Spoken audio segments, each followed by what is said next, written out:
This video is brought to you by Yellow Jacket. The new Y-Jack wireless probes hook up to your P51-870 manifold to make the perfect, all-encompassing HVAC analyzer.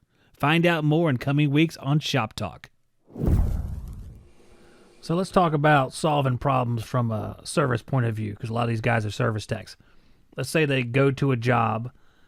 What are they going to see, or what indicators could they see that your ducts have issues? I mean, how's it going to manifest itself? What different ways will you see it happening? You guys are probably seeing it in a whole lot of different side effects. Stop me if you've seen this one before. You replace an expansion valve that's hunting, you put a brand new one in, and it hunts too. And the expansion valves just don't go bad.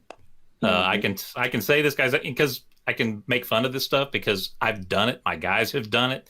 I mean, we've lived this stuff. I got the bumps and the memory marks to prove it.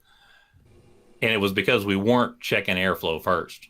The valve was only reacting to the conditions that it was installed under. So, I mean, expansion valves that get changed out do the same thing once you changed them out. Cracked heat exchangers. Oh, yeah. I know we just came out of, the heating mode.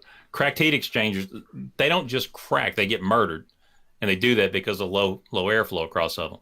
And this is why static pressure is so valuable, because it's an indicator of these things. Temperature as well. Let's see, something else. Compressors, you're getting flood back. I know we used to grab the magic drug of refrigerant to try to keep the pressures up. Those sorts of things. Let's see.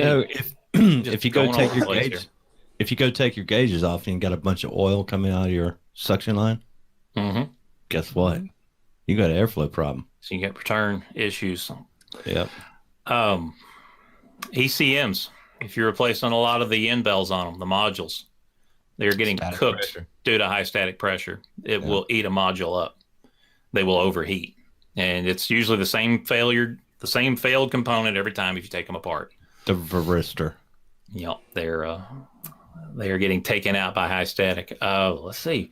Other issues that you guys may see. If you've ever, on draw-through coils, if there is condensate on the blower, if you see white staining, that is a sign that you're probably running into some type of airflow restriction issues. If the system has a very high efficiency filter on it and the blower and the coil are still getting dirty, that is a sign of a restrictive filter, because the filter can only stop what it sees. It's designed for a certain airspeed to pass through it. It's what's called face velocity. And if that face velocity is too high, that filter, its arrestance, or grabbing particulate, arrestance is a fancy word for that. It will pull it right through the filter or around it. So always remember that air takes the path of least resistance. Some other signs is condensate blow off. If you guys have got air handlers and it is actually sucking the condensate off of the coil, or air handlers that are on the coils on the draw through side, and the drain doesn't do anything until the blower shuts off.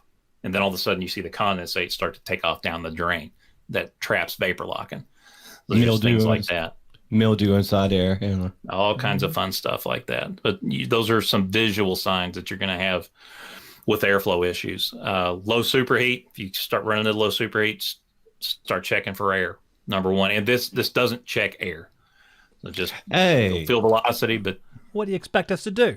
That's where the manometer comes in. Oh. If you don't have a manometer, you need one. Lick that finger and stick go to your favorite tool place and get one. Hey, I don't care where you get it. Just dual port want manometer. you to get it. There you go. Two port.